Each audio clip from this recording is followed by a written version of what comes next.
Welcome to SORMAG's Writers Cafe, where we share the real writer's life over a cup of friendship, sprinkled with laughter and wisdom. My name is LaShaunda Hoffman, and I'm your host for today. This episode's sponsor is the Social Butterfly Promotion Membership. Sitting at the cafe today is Sharon Blount, Niyah Moore, and Sean Young. Welcome, ladies. Thank you. Hello, hello. Hi there. Each author will share who they are and tell us a little bit about their current book. We will be starting with Miss Sharon. Okay. First, I want to say thank you for this opportunity. This is Sharon Blount, so thank you, LaShaunda, for this wonderful opportunity. A little bit about myself. I'm a mother. First of all, before anything else, before I became an author, I'm a mother. I also run a book club called Building Relationships Around Books. I've been published so far for the last 2 years, and this will be my third book. I don't know what else you would like to know about me. Oh, wait a minute, I write romantic comedy. I love to make people laugh. So anytime you pick up a book with me, I want to make sure that you laugh, because as anybody knows, life is hard. Life has been hard for a while. So I want to make sure when someone buys any of my books, they make sure they laugh. Laughter is good for the soul. That is so true. Will you be reading the excerpt for us? Yes, I will be. Okay. Do you want me to read that first? Yes, please. Okay. This is from Where the Heart Is, and it's 2 stories in one. Excuse me, not 2 stories. It's 2 stories, 2 short stories I decided to write. This story that I'm going to read is Where the Heart Is, Part 1, and it's a couple. Their name is Zora and Brian Love, and they take you on a journey of how they fell in love, when they fell in love, their high school sweethearts, and then the bump in the road along their journey of being in love. Sorry, I'm a little nervous, so forgive me. And this is based in Java City. Java City is a city that I made up because I love coffee. My first book, it's all about coffee, so the city is Java City, California. All the street names are coffee creamers or coffee.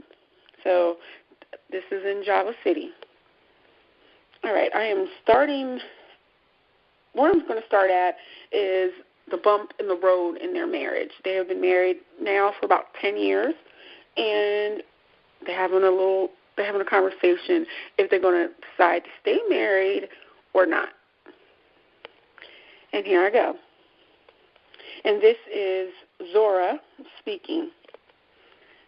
Brian has been there for me every step of the way, even with his surgery.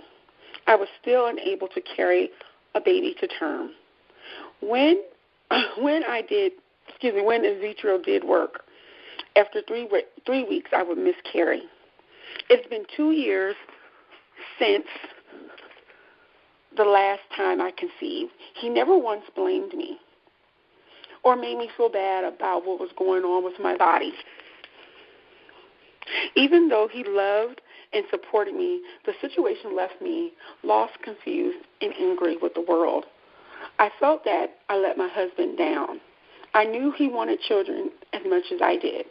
It all came to a head when my baby sister Emily, who never wanted children, announced that she and her husband were expecting.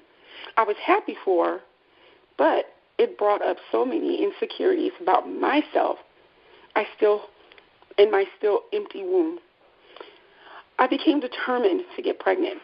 Fertility treatments almost bankrupt us, put an enormous strain on our marriage. But I didn't care. All I wanted was a child. And then one day, Brian had enough. I remember that day just as if it happened last week. Do you want me to continue? You can if you want. Okay. Zora, please come here. Sit with me, baby. We need to talk. I sat down with him on our king-size bed, tears running down my face, holding a negative pregnancy test. Brian, I can't believe the test came back negative. I just knew I was pregnant after I missed my period. I'm sorry I let you down again. Next time I know it will work, and I will finally have our family. I promise you, honey. I sniffled. Zora, baby, look at me. I heard the pain in his voice, and when I shifted my gaze to him and away from the test in my hand, I saw the hurt in his eyes. And I'm going to stop right there. Okay. That was kind of I know it sounds more serious than what I described my book to be, but you got to level it off with happy times and some serious moments as well. Believe me, there's laughter in the book. Okay. Miss Niyah, you ready? Yes, I am all ready. That was some juicy stuff, by the way. I was like, what's going to happen next? Thank you. I'm going to definitely check that out. Anyway, I'm yeah, for sure. I'm Niyah Moore. I'm from Sacramento, California.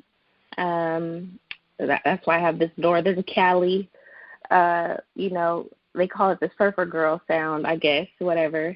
But I was born to know that I wanted to be a writer. Started reading at an early age. I was 3 years old, reading to my siblings. Before I could even start preschool, I could really spell and write. Like, my parents were really big on education. But it wasn't till about I got 9 years old when I was in writer's workshop in school when the teacher told me to write a first draft of a story, and everyone's was like 5 pages. Mine was like 20, front and back. And, they're supposed to be like a first draft, second draft, final draft. And the teacher was like, just keep going. Don't worry about trying to finish it, because I was like, the story just won't end. It won't end. It won't end. And I actually entered into like a poetry contest. I got into like the publication in the school paper.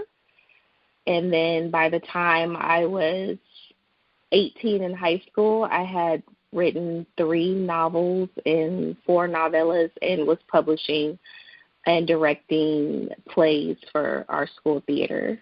Then MySpace came around, and I wind up networking with Eric Jerome Dickey, Carl Weber, Zane, Karen E. Quinones Miller, not thinking these people were really who they really were, but come to find out they really were who they were. Karen E. Quinones Miller became my mentor.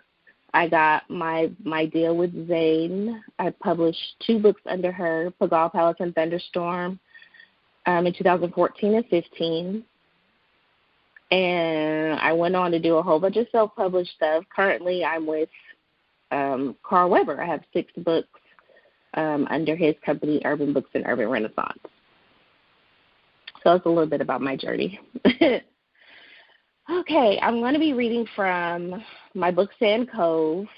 It's actually Sand Cove 2 is coming out next month. This is a little bit of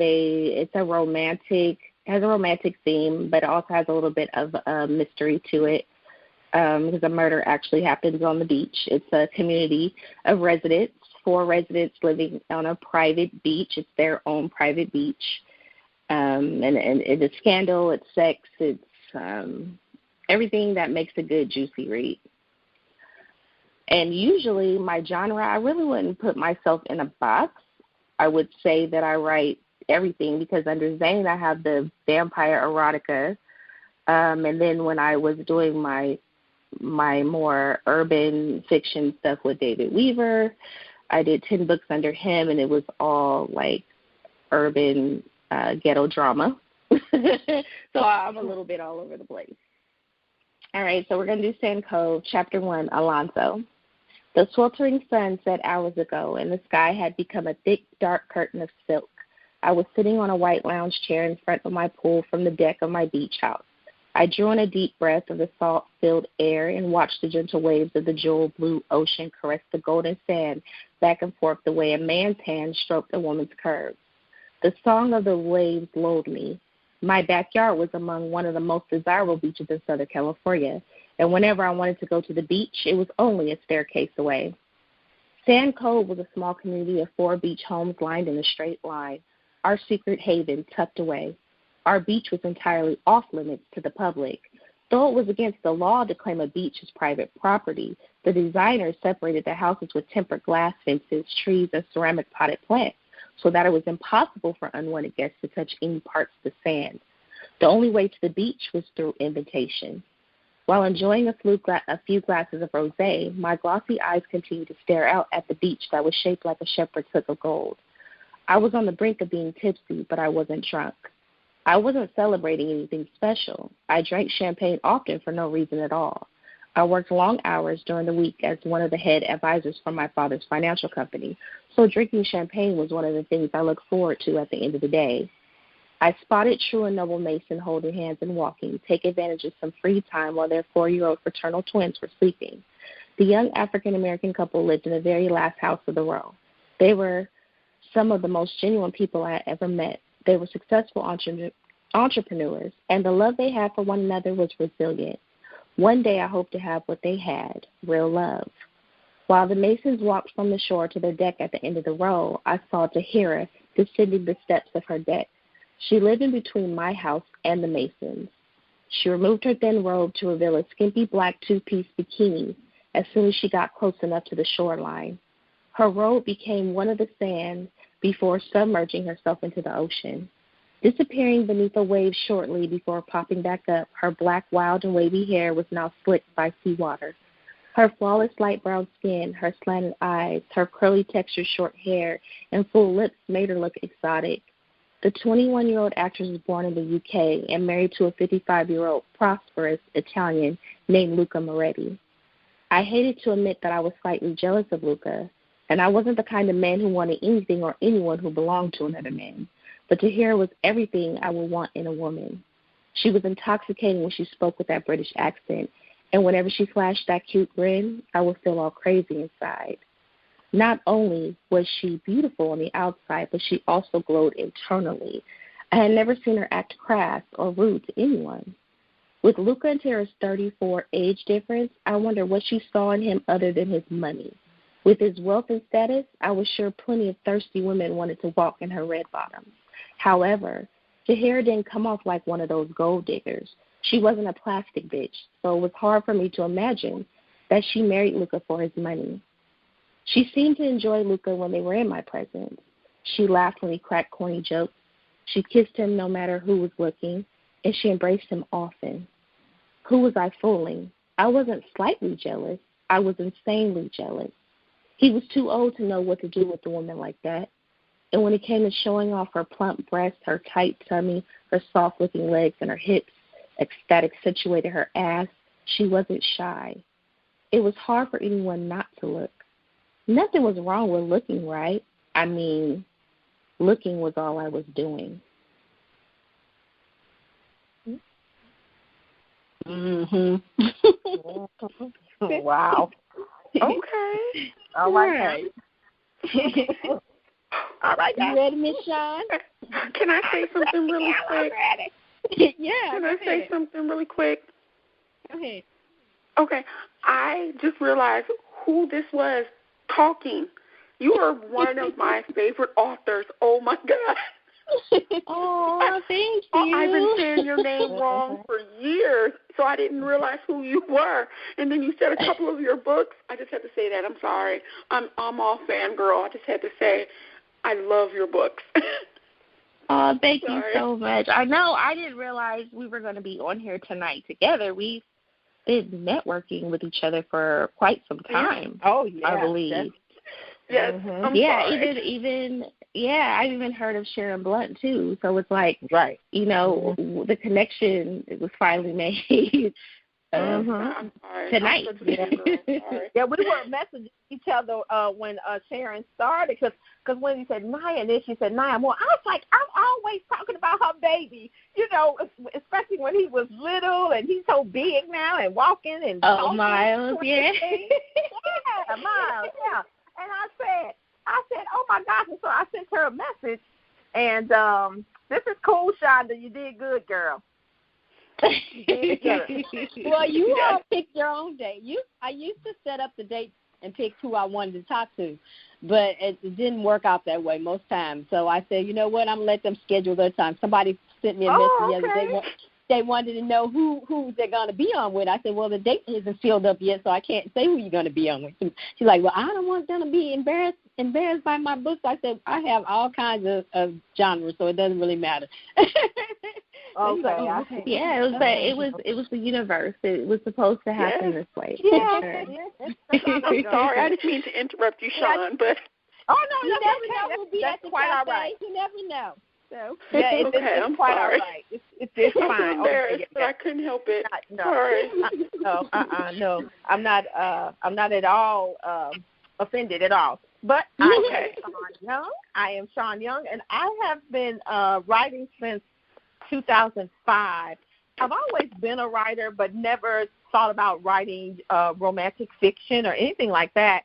But I went to Romance Slam Jam in 2001.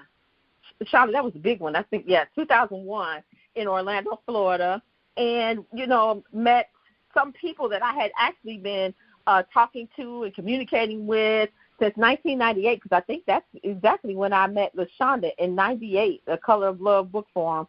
But anyway, so I started kind of talking with Jacqueline Thomas, and we were talking. So she had told me one day, she called me and said, well, you know, that the Lord had spoke to her, and that, you know, he was just saying, you know, about me, you know, being a writer and all this.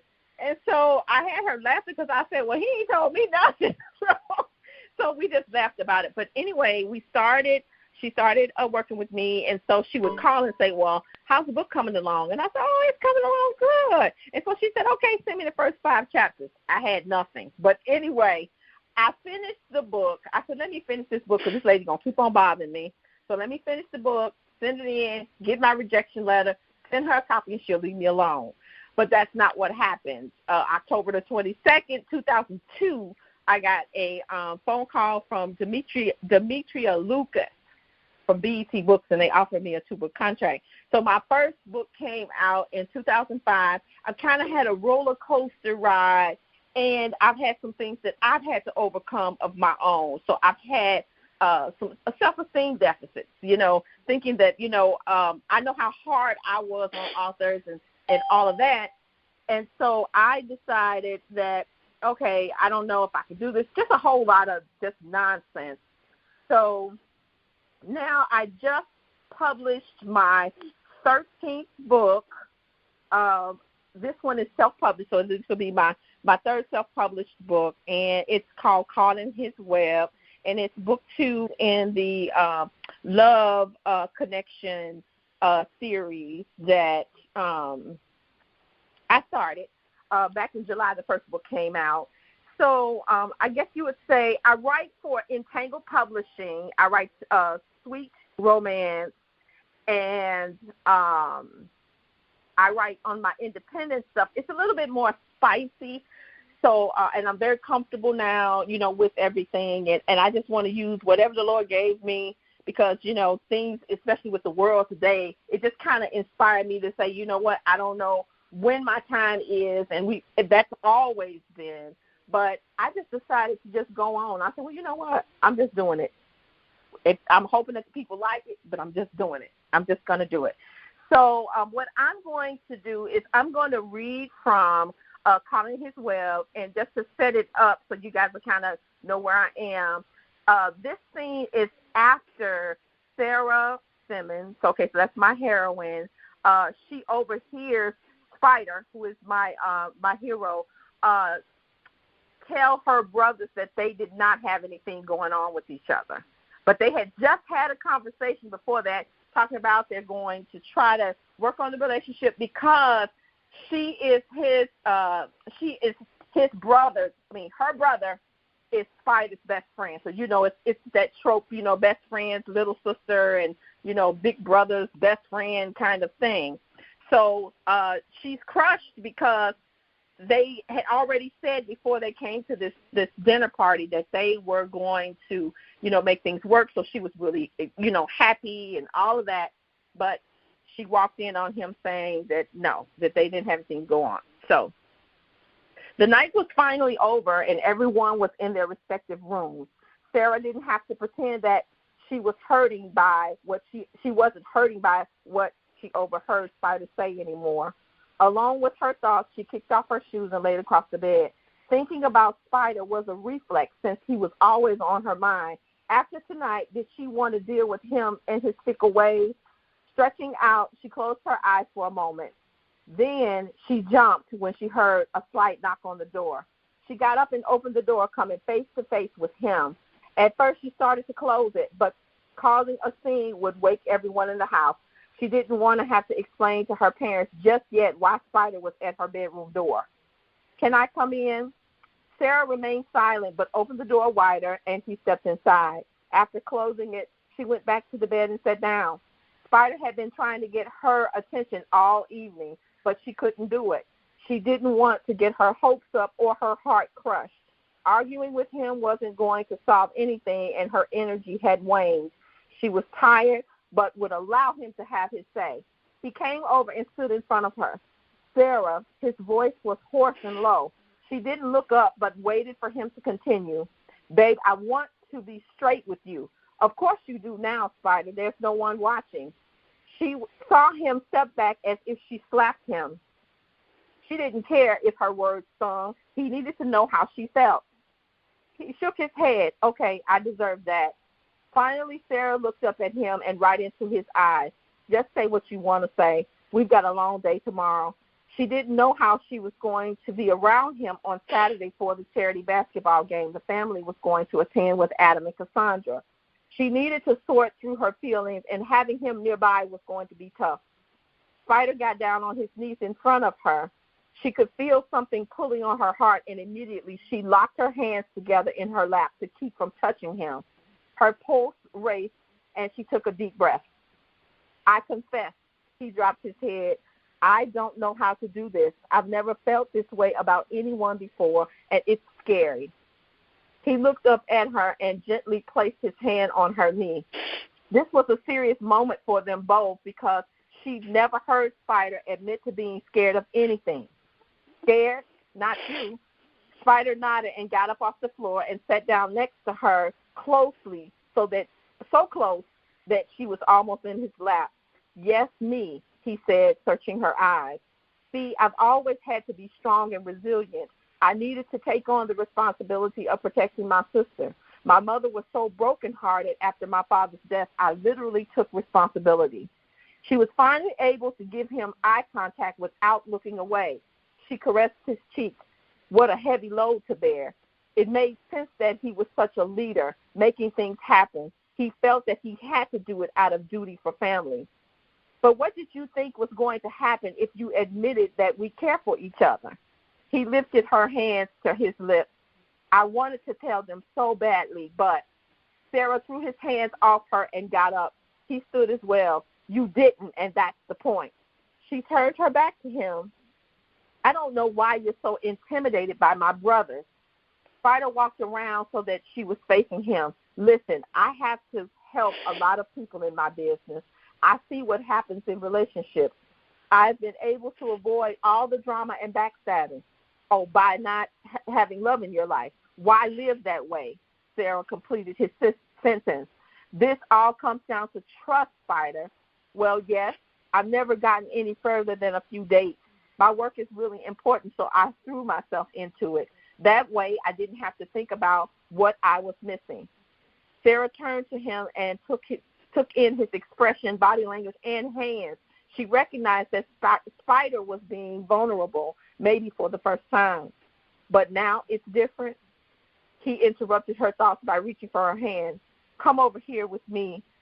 Sarah clasped it, then dropped it when she thought that she heard someone walking in the hall.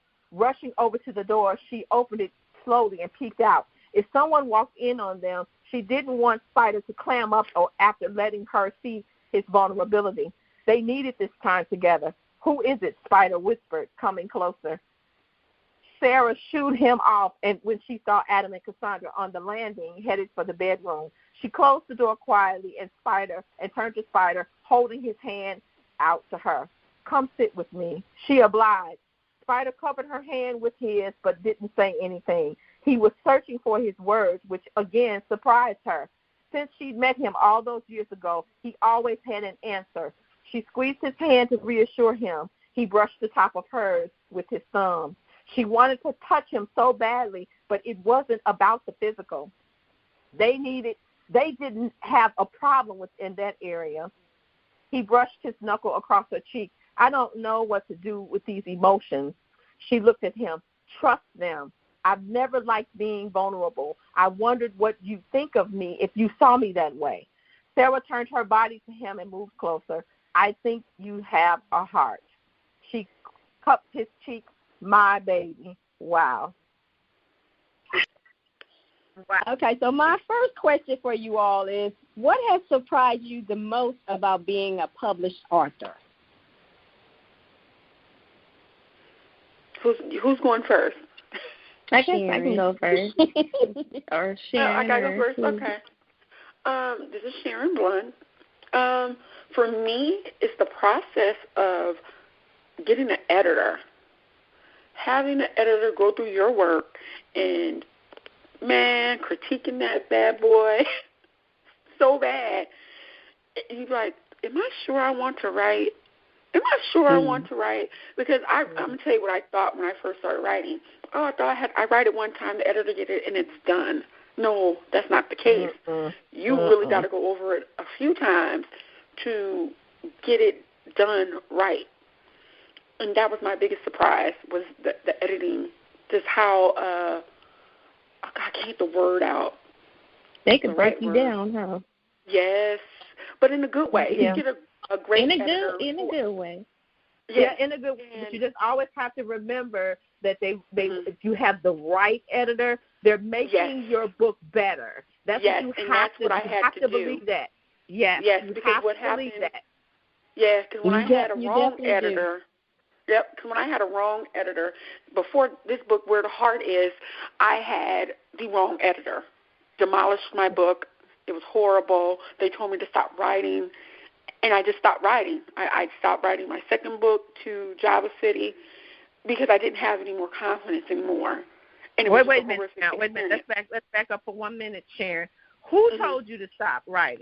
I'm not going to tell you that, because it's a very popular editor. People. No. Are you talking about people or the editor? The editor, not the one I'm working with now. I went with someone else. Okay. I don't need to know on that. I just thought you were saying that people were saying that. And see, that's where a lot of my issue too was that. And I'm speaking to what you're saying about how you felt and with the editor and the process. Yeah, it is difficult, especially if you have the wrong one. It's difficult. Yeah. Oh yeah.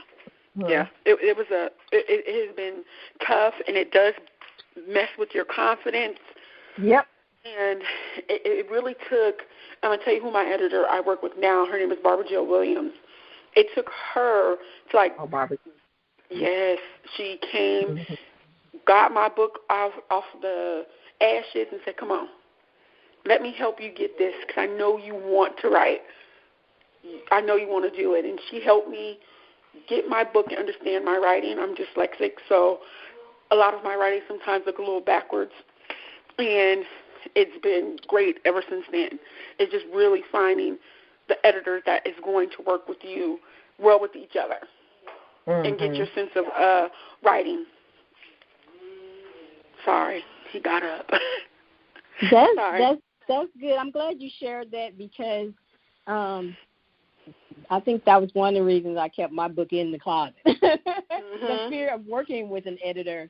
I've had an amazing editor who did a book for me, and I scared myself, so I just left it alone. I was like, I can't do this. And so I just left it alone. And but I have some really good friends that were like, she didn't say it was horrible. She just wanted you to redo some rewrites. bring it back out. So, you know, and it is a confidence thing because it's scary. Yes. Yes. Supposed to pop in. Yes. Well, you know what? I have a situation. Well, I had one. My first book with Entangled, they took my McClendon series and redid the covers and re-put them out, and that was such a blessing because A Husband by New Year's was only out for a week, and they took them when Sam Hain closed his doors. So my very first Bliss book with Entangled, and I'm not kidding, I started that book in 2017, okay, the one that just came out in November, and I made, and I'm not joking, I know I redid this book, sections, half the book, at least 20 times. No lie. Wow. I am not lying. And you talking about heartache, I said, God, you know what? This is not for me. I knew it. See, that's me. I knew it wasn't for me. I knew I should. And so, they came back to me and said, you know what? We want to give you another editor. Okay? And so at first I was like, hell no. I'm not finna F and do, because I was upset. And I was like, oh, hell no. I didn't waste it. But, I was talking to my cousin, and she said, they didn't say that they was replacing you. They giving you somebody else. So working with her, I love her. She gets me. She likes me. I like her. I like the other lady, but it was like she was a frustrated writer, wanted me to change everything, and it just didn't. Yep. And I was like, but this is not who I was writing. So the reason why I'm saying what I'm saying now, Sharon, is to give you hope, because I had none. I didn't think Claiming the Doctor's Heart was going to see the light of day. Yeah. Okay. And then finally, I had to do some more work on it, and I'm trying to figure out, I'm sick of this book. I mean, for real. And so I said, but I can't walk away from it. This is my work from 2017 to 2020. I got to do this, even if it's for myself, even if they only sell 2 copies. I got to do this. So that touched me, Sean. I needed that because you said 20 times, and that's how I feel with this book now. I'm like, I'm sick of looking at it. I done went over it a million times. I'm tired of looking at it. And but thank you. I needed that. Me too. There is no limit on how many times you look at it. I think that's what you have to know. That sometimes you might have to do 20 times pass over it just to get it right. So I'm glad to hear that.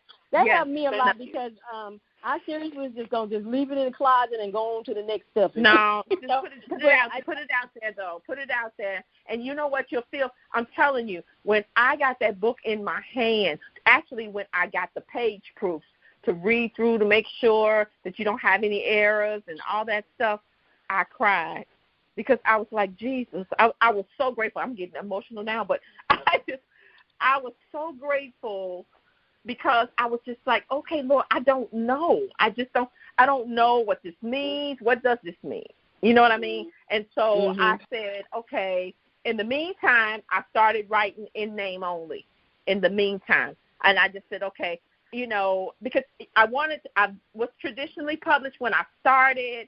And then all of that, then one of the editors at the time, she's no longer with the company now, stole my idea, and I didn't know about it until one of the readers emailed me and said, I didn't know you had a book coming out. I'm like, I don't have a book coming out yet. And so she, explained to me, took my whole concept, everything, and told me that they didn't want it. So, I've had that happen to me, too. Oh, my goodness. I've had that happen to me, too. That's hard. I've heard those stories before. Again, that scares me, and I just say, forget it. What's the point? Yeah.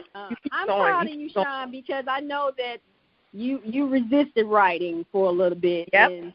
And when you came out the second time, I was like, well, that's that really inspired me to not give up hope on these little stories in the closet over here. It's hard because it's a scary process because you have to deal with your own confidence, and then you got to put it out there and just trust that you find the readership. And I have I work with clients. When they come to me, they're in tears. They're like, I can't find my readership. And it's because we're just looking in the same places everybody else is looking at, when you got to get out of your comfort zone and go find other places. You know, I have one of my, I call her the second butterfly, but she had such a hard time finding her readership, and it was because she wasn't going different places. And I sent her to you, Sharon, and you were one of the first of y'all group, the Brab group. Oh, and I welcomed her so much. Wanda, Wanda. Park.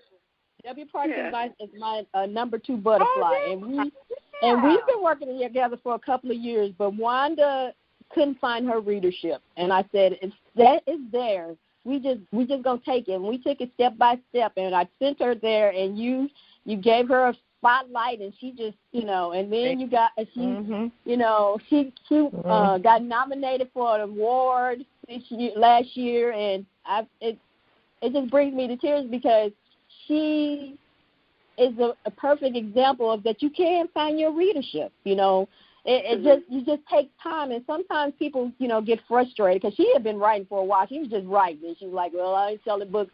I don't care. I'm just going to write. And I was like, no, we're going to write and make money. Yeah, and then the thing, too, is finding your readership. There's always somebody out there, and then you kind of, not hold on to them, but you give them the stories of your heart, but you know what kind of books that they like. Now, me, I was nominated for Best New Author in 2005, and then I wasn't nominated for anything again until I think it was 2018 when Brab, really? I got a nomination for, yes, Lord, I got a nomination for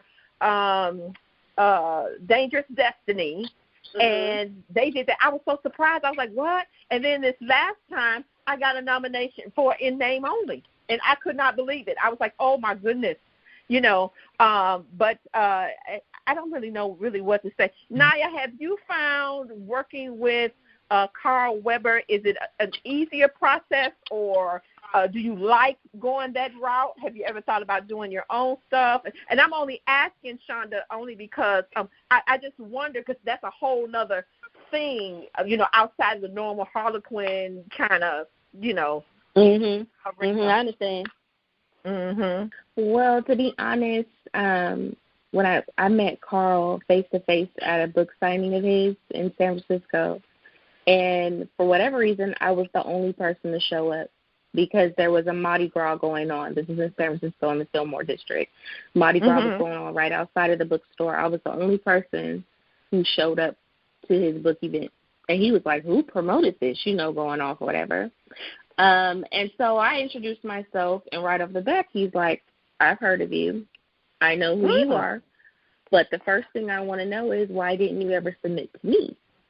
And I was like, you have a publishing company? I had no idea I didn't even have my deal with Zane at this point. So I was like, how did you hear about me? You know what I mean? But that was that networking on MySpace that I said I didn't think they were real authors. I was talking with them and sending them my snippets and stuff. So we got to talking, and he's like, yeah, well, here's my publishing company, Urban Books. Reach out to me, and let's go. And so I tried to submit, but submissions were closed. You had to have an agent. So I was like, why would he tell me that? I was following my feelings. Why would he hype me up like that? Right. But I wind up getting an agent after my deal with Zane through Simon & Schuster. My agent is Entice and C-Suite, Champagne Literary Suite or whatever. And they changed the name, so excuse me if I got the name wrong, Entice. Please don't be mad at me. But she wind up shopping my book around, and she was like, what do you think about Carl Weber? And so I told her that story. She's like, oh, that's funny. So she talked to him, and he was like, oh, yeah, I know Niyah. Yeah. And he's like, oh, I'll tell her I'm sorry about that. But, yeah, I want every book she wants to bring, whatever, That's wonderful. So we had six books to submit. Now, I don't really deal with him directly. I deal with his wife mostly. But that's all the authors on the roster we deal with, his wife. And then what they do with each book, which is nerve-wracking, is they have a panel discussion before your book is sent to editing. This is raw form. This is rough draft, And the panel, you have a conference call, and they discuss your book, good, bad, what they like, what they don't like. My first time doing panel, I almost died from anxiety attack because it's one thing to get write-ups from an editor, but to hear them discuss your book like you're not there, you're like, hello, I'm here, It's a lot. It's overwhelming, but I've come to respect the process. And then there's each stage of editing. There's someone for grammar. There's someone for content. There's a different person who then edits the inconsistencies in your book. So it goes through all and then 3 proofreaders. So it goes through all this stuff in the whole year it's taking to get the book ready. I do enjoy the process a lot better than self-publishing because there are things that I would have never caught. Like, things that you don't catch yourself. I've done self-publishing. I've had a publishing label, Ambiance Books, for 2 years. I was self-publishing other authors, and I published about 4 books of my own. And I just realized, like, where I'm at, the level of my writing of where they push me, I've only gotten better with my craft. With Pigalle Palace, because it's in Paris, the lady who edited my book is from Paris. So she was able to tell me, oh, this French, word is wrong, or actually it doesn't really quite work like that over there. And even in Sand Cove, with her being from the UK, they got me a UK editor to make sure her British accent or words I was saying is consistent. So they really they pull out all the stops. I can't lie, and I'm very grateful, and to have the literary agent, because I know I was hearing rumors that Carl doesn't pay his authors and blah blah blah. I heard all this stuff before signing over there, but I don't have that issue because I have an agent who stays on top of that stuff, so I get my payment on time. That's good. But I do enjoy being under Urban Books. And I do enjoy the process. I don't mind that it takes that long for it to come out. I know we're in the times of now, microwave authors, where everybody wants now, everybody wants, I was writing those books like that. I was pushing out books every 4 weeks with Dave Weaver. I released 10 books with him. Every 4 weeks I was releasing a book. And to have Carl purchased 3 of those titles, so 3 of my top biggest selling books with Dave Weaver, Carl purchased them, and they're going through total rewrite. Young Gucci was one of them. Used to be called Nothing Like a Man in Gucci. Tell Your Bitch is now going to be another title, and No Bite Side Piece. So those were my biggest selling titles with David Weaver. Carl is redoing them. That's wonderful. Yeah, I like the traditional publishing way too, and it takes about that long. I'll know for sure of this time because I just turned in book 2 of my Clover Creek series. I turned it in last Monday, so I'll actually know. I'll be able to kind of gauge it now. But I think it's usually 6 to 8 months, if not longer, to actually do it. To get the thing published. So yeah, and it goes through rounds of edits and all that stuff. And yeah, it's pretty much the same except for the conference call thing. No. I have a dream of being a Harlequin author, so I'm trying to get there. Mm-hmm. I'm trying to get there. Is Harlequin still releasing books, or was it Kamani Press that went out? Am I confused? Kamani Press. Yeah, it was just Kamani. The Black Line closed. The Harlequin is still what there. What I want more than anything is, and it happened to me when I first started, but I want to be able to walk in any bookstore that have Black books, and my book is on the shelf. Yes, that's really what I want. Walmart, Target. I just want to see it, Yeah. That's my prayer. Yep. Because I live in California. I live in California, so I'm never going to see me. I've seen myself once in Barnes & Noble, and I was like, what the? I mean, I was stunned to see myself there because I was like, wait a minute. Oh, my God, I got to take a picture. That's me. I'm right there. But everybody else sees me in Walmart everywhere. I get all these tags. Yes, and all these I see your stuff in Walmart. Niyah, I saw you. Oh, yep. I see you. And I'm like, I want to have that same joy. I want to walk in Walmart. I know. And see myself. Yeah. I probably passed out because my book was in Walmart online. I was freaking out. So that's a good thing. I passed out if I actually see it live. Yeah, Walmart online, same as being in stores. I mean, it's the visibility, and you get new people who never heard of you or they have heard of you. I get all kind of requests from people all the time. I'm getting to the point now where it's stunning to be recognized when I'm out. They recognize Miles first. I'm not gonna lie. They see Miles. They see Miles on top, and then they come to me and they're like, "Are you Niyah?" They always say Niyah. Are you Niyah Moore? I'm like, oh yeah, I'm Niyah. They're like, I knew it. I see your baby, and I said so Miles Baby Moore is more famous than his mother. Oh yeah, Miles. Yes. Wow. Niyah, I want to say thank you for sharing your process because in this indie world where everything is so fast and people think that stuff is supposed to come out so fast.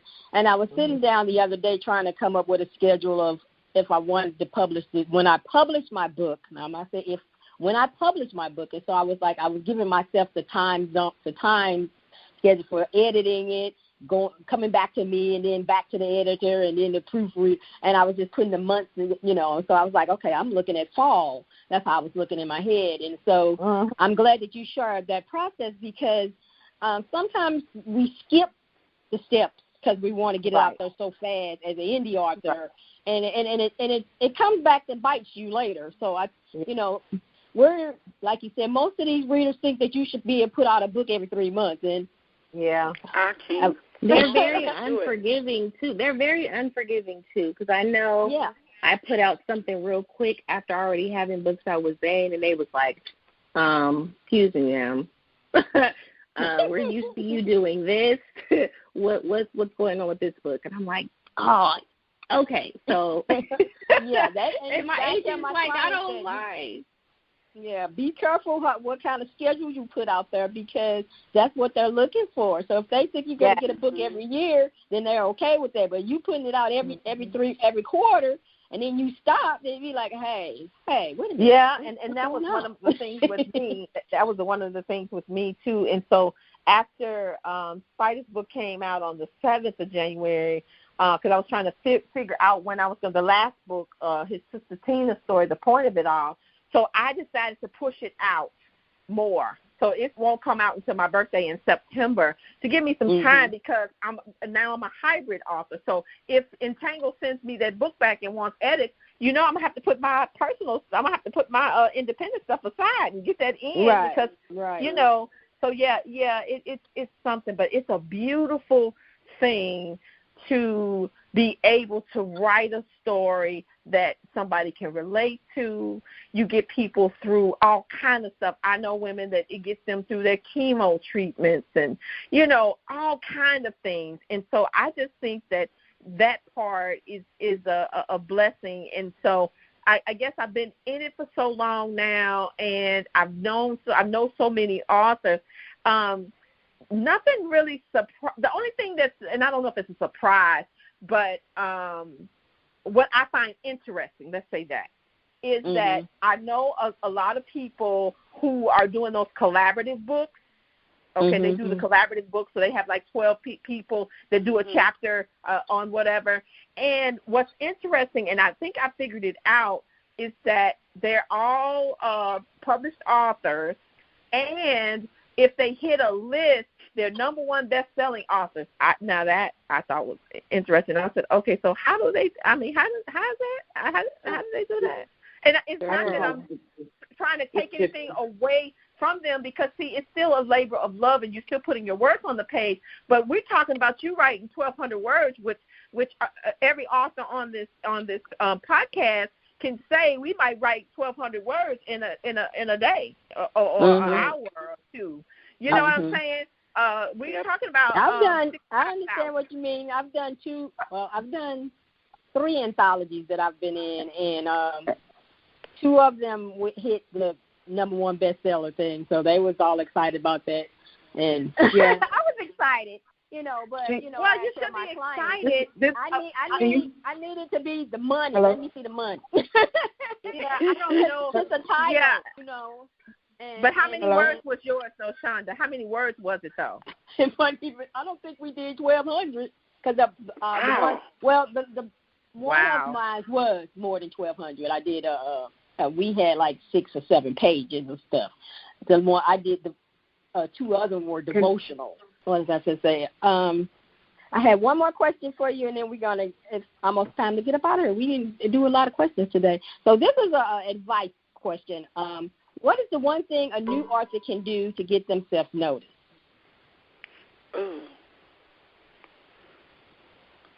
And I have that's a hard question because I feel like I'm still trying to get noticed. Me too.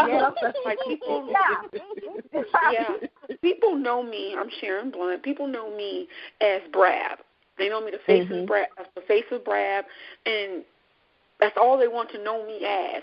So now being an author, it's been difficult for me to transition into that and get people to notice and want to read my books because people are right now, I have to say, not so many people are willing to go for those new authors. They are, and I didn't realize I'm willing to take a chance on anybody. That's just me. But readers nowadays are not really willing to try a new author. And so people know me as Brad, but they don't know me as an author. So they're like, wait a minute, Sharon, I'm going to buy your book because, you're the president of Brad, but I'm going to read it after I read these other 3 books first. Or I just brought it and because I want to support you. So for me, and I'm kind of shy with the promoting. I tell LaShaunda that all the time. I get my butt cheeks get tight, y'all. My nerves get bad, and I never know what to say to promote besides buy my book. So I would say just find a group, something like, a good group that's going to support you in your endeavors and be open to your promo and not promote every time it's a day to promote. Just come in there sometimes and say, hey, how you doing, to get yourself seen as well. Because to me, I'm a reader first before I'm an author. If I see you promoting too much and it's just in my face all day long, I tend to ignore you. So come in and say, hey, how you doing? So, I see her. Now let me go get her book or his book. So it's just really just finding a safe place, a group. And all it takes is one person. Oh, read this book. And then it kind of catch fire. That's good advice. I tell my clients all the time to build relationships first, especially if you join a group and they have author spotlights and you go up in there. I had somebody tell me they didn't never invite me to be an author spotlight. Well, what was you doing? Did you go in there and have conversations with them, or you just went in there and say, hey, I'm an author? Yeah, I don't have this. This is a quick thing I hear all the time. I didn't have time for that. Well. When you don't have time, then guess what? The people don't have to have time for you. So you have to be real careful of what you join in if you don't have time for it. You can't be a drive-by promoter throwing your stuff in there. Oh, my book comes out. I used to have somebody used to do that all the time when I used to be on Yahoo groups.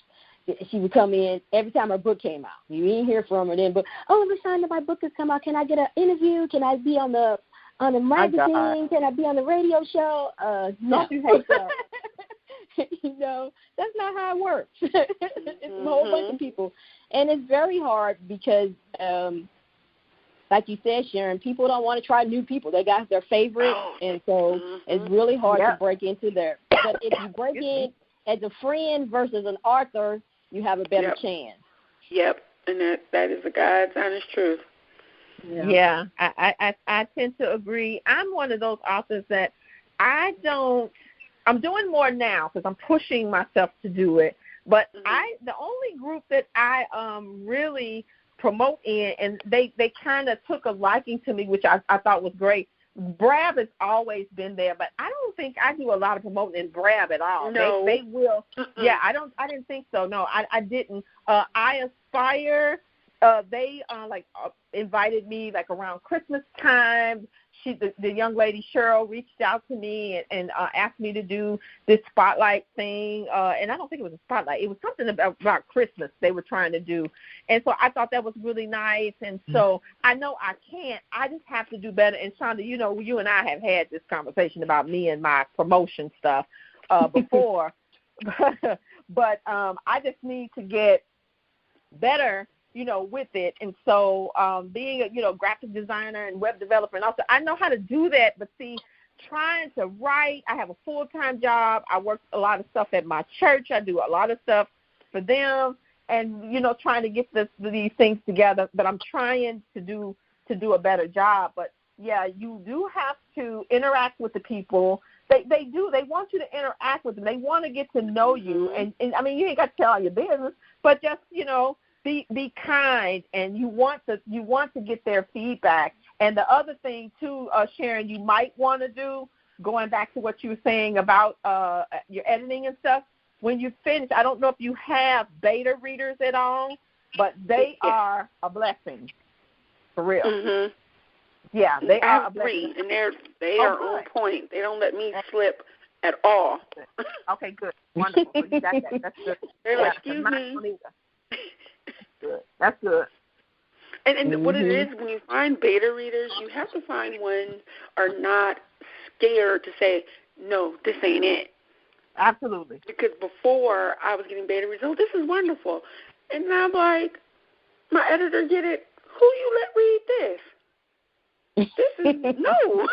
So you really have to find beta readers who are not afraid to tell you, okay, this is not working, or this is, you know, you got to take constructive criticism, because everything you write is not going to be perfect.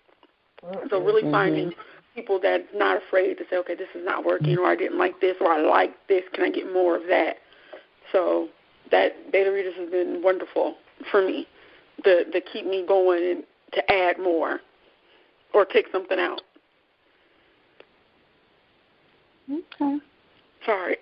You're fine. I was drinking water and it was going down the wrong way. I'm sorry. My advice that I would give to new readers would be to not rely on family or close friends to support you. Yeah. They 9 times out of 10, they are not reading your stuff until they see somebody else reading you. Like, I have tons of cousins, and I've been doing this writing forever. My cousin literally called me up one day and was like, oh, my God, girl, you're famous. This lady is reading your book in the break room, and now I'm about to buy it.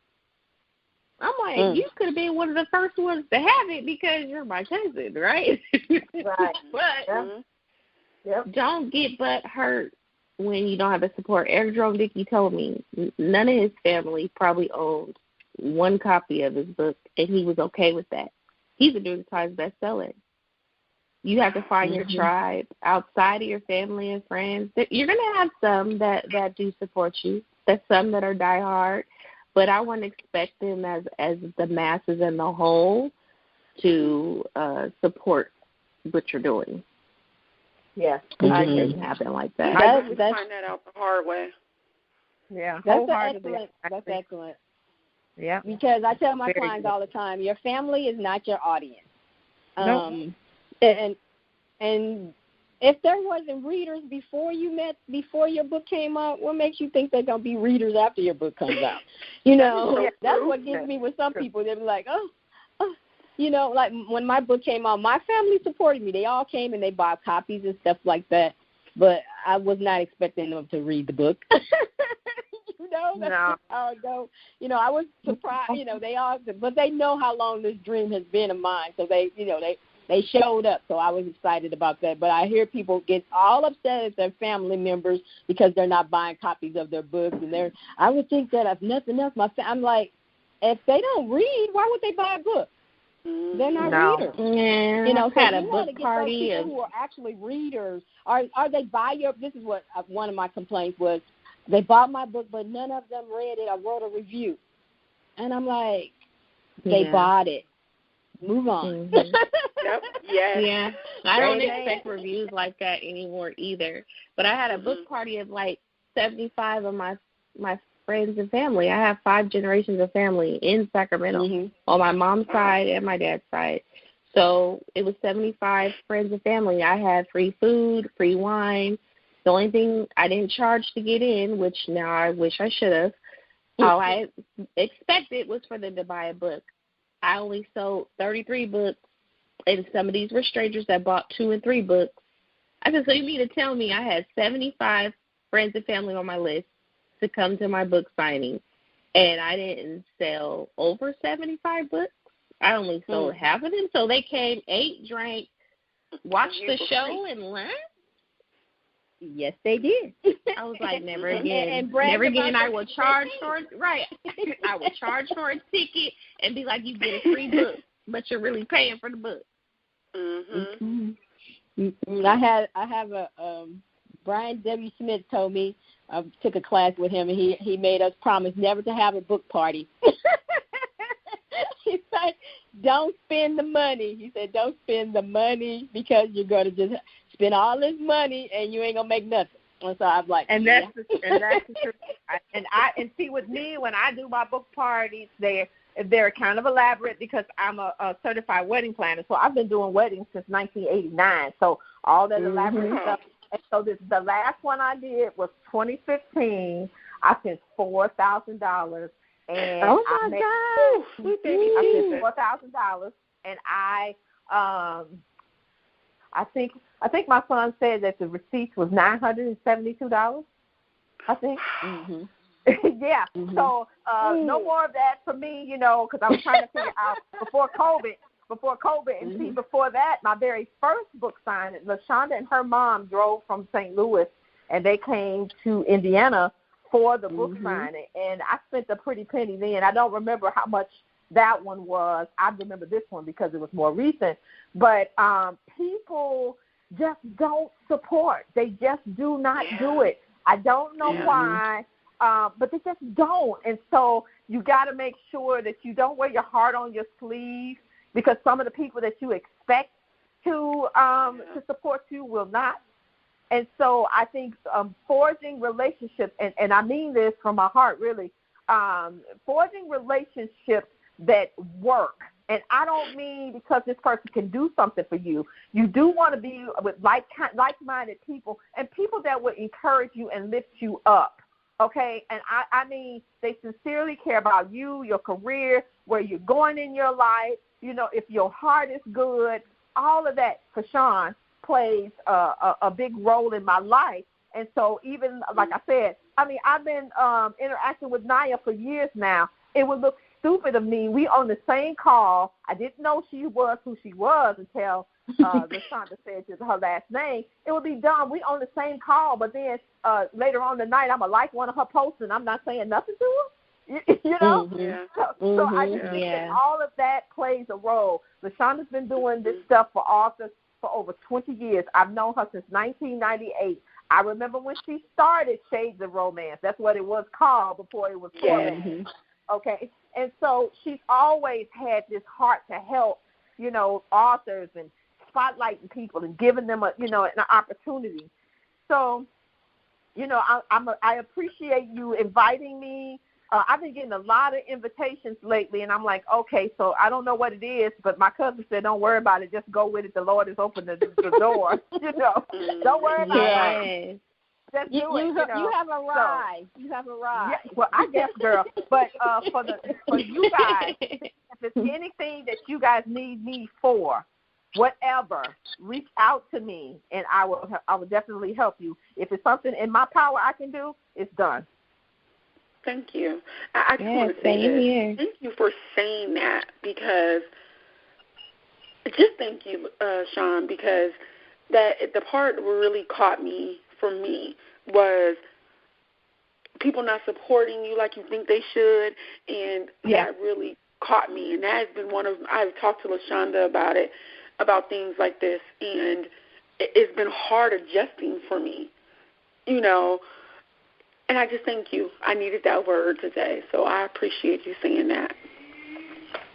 Well, I attended Sean's event, and that's what I judge other events on. And that's probably bad, but I'm like, Sean was better than that. But that was my first real big time, book event, and so that's what I look at and stuff. And but you do it if you're gonna do an event, and I'm gonna just put that out there. You do it because you want to do it and you want to celebrate you. If you're doing it because you think that the people that are gonna be on the list is gonna come and support you and buy a copy of your book, don't get your feelings hurt. It's just like a wedding. They'll come to the wedding, eat up all your food, and not even give you a card. So it's that's all I'm that part. That's all I'm screaming. That's all I'm they come to the wedding, eat up all the food, drink all your drinks, and they ain't even gave you $5. So hurry up. That is so true. It's the same way with writing. It's the same way. So don't get your feelings hurt. Do not get your feelings hurt. Do it because you want to celebrate you. Do not do it because you think, I'm counting all this money. Don't count the money. My mom used to always say, don't count that money till it's in your pocket. Yep, that's the truth. Yep. All right, ladies. I would like to thank you for sharing with me today. Please tell the listeners how they can contact you online. Okay, so this is Sharon Blount. You can contact me on Facebook. My name is author Sharon Blount. You can also contact me at SharonLBlount@gmail.com, or you can visit my website, coffeebratpublishing.com. Hit me up anytime you want. And I will appreciate it. Thank you. Thank you, LaShaunda. You're welcome. Niyah. So I'm all things Niyah Moore, NIYAHMOORE. The only one is my Instagram. It's Niyah Read More. And that's because I deleted my first Instagram and they wouldn't let me get my name back. But Twitter, Facebook, I know, right? Instagram, I'm on there. I'm on Clubhouse, too, for the Clubhouse people. I tend to pop up in there from time to time. Okay, well, I have to look. I think that's how I saw you again, was there. I'm like, I think I've been following you a long time, too. So, yep. Miss Shawn? Well, with me, ShawnDeYoung.com, my website, and then Facebook, Shawnda Young Books. Twitter, Shawnda Young, and Instagram, I think it's YSD Young. I don't know. But if you go to my website, everything's there. All of it is on there. So, yeah, and I always like to hear from readers and people, whoever has anything to say to me, I'm cool. I always respond. So.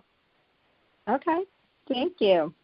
I hope what our guest shared today was helpful for you. I want to thank our sponsor, the Social Butterfly Promotion Membership.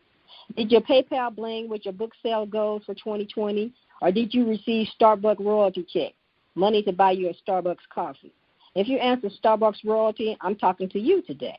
2021 can be the year you meet your book sale goals.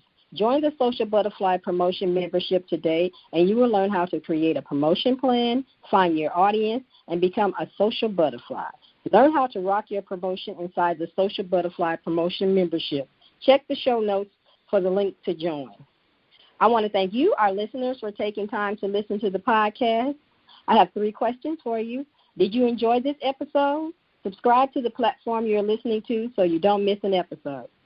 Number 2, what did you think of this episode? Tell us by writing a review on the platform you're listening to or send to onesormag@gmail.com. Did you learn something from this episode? If you did, please share the podcast with your community. Would you like to be a guest or sponsor for an episode? Contact me at onesormag@gmail.com. One last question. Have you promoted your book or business today? If you haven't, go showcase those wings. Someone needs what you have to offer. This is LaShaunda Hoffman, and I will see you on the next.